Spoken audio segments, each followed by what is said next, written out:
Welcome back once again. Thank you for staying with us. We continue with our comprehensive coverage of the Madaraka Day celebrations. Remember, our very able team led by Patrick Amimo there, Murimi Mwangi, Hassan Kauleni and Joanne Leting are in the Narok Stadium, of course, covering that for us. And our other reporters are stationed in various counties, of course, in regard to this very special day.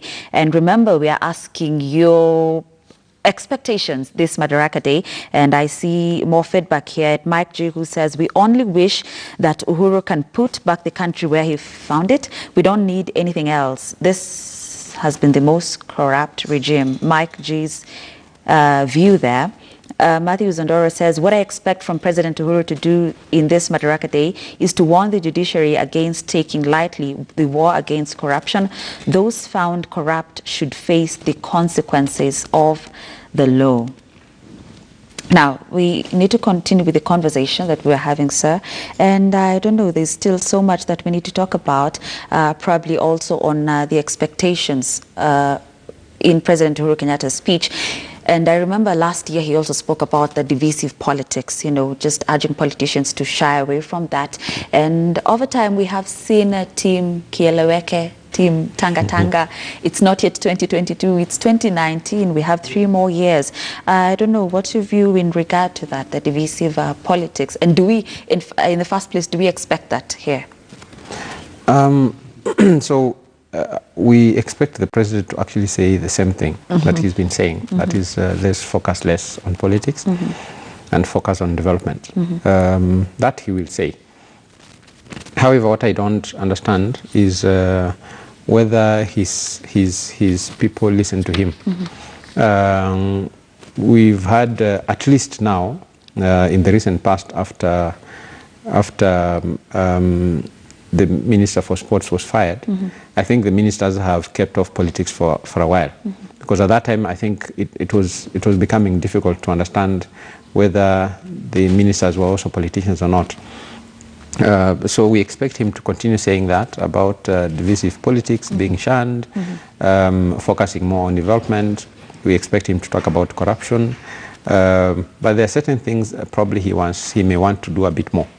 That is, if it's about the Jubilee MPs or senators, I think he needs to get to a point where he can actually have a discussion with them. He needs to speak to them. He needs to try to understand what is going on, because the more he keeps away, the more we have the Tanga Tanga and Kieleweke being more pronounced.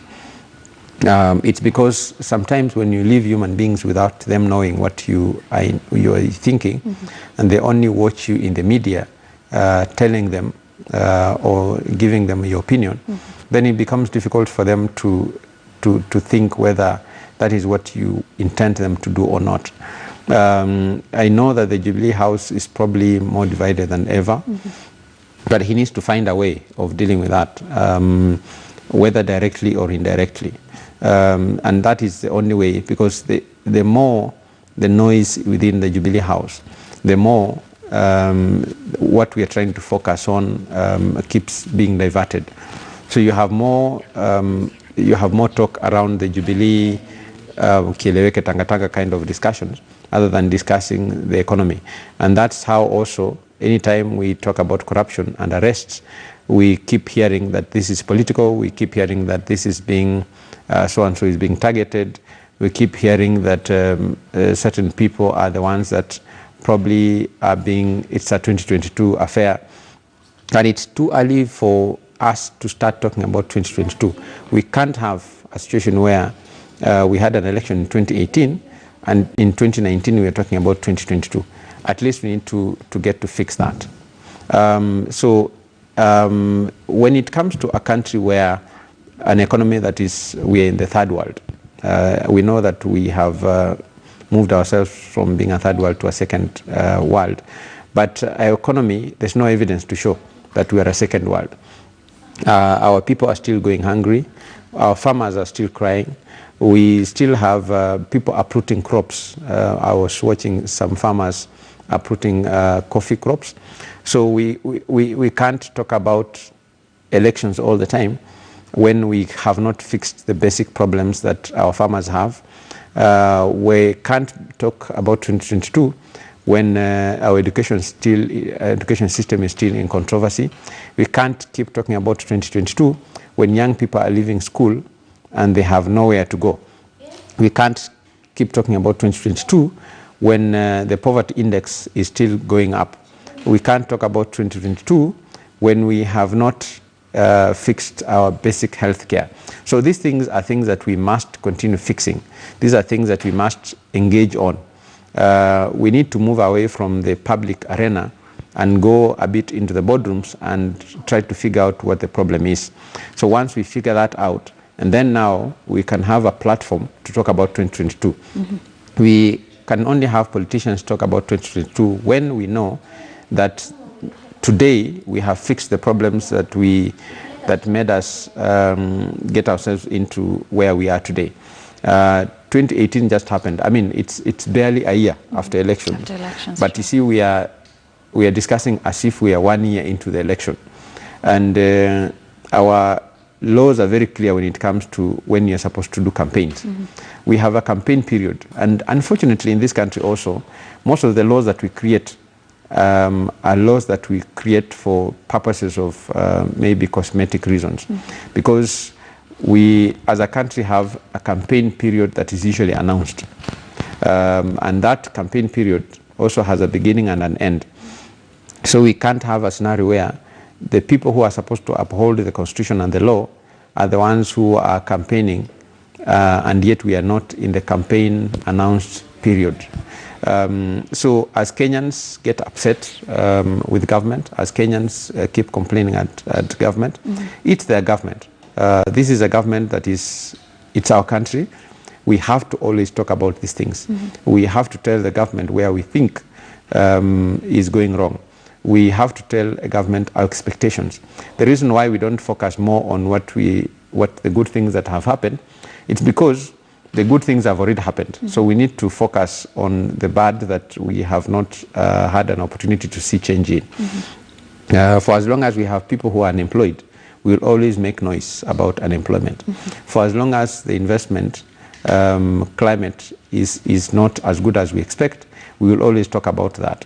For as long as we have people living in slums without basic services, we will always talk about that. And I was reading a report, a UN report yesterday, which was saying that 46% of Kenyans, for example, walk to work. And they don't walk to work because they're exercising. They walk to work because they have no money or because the transport system is pathetic. So when you have that as an economy, you always have to think about what are the things that we need to do. So you see, the problem that Nairobi experiences today may not be a Nairobi county problem. It's actually a country problem.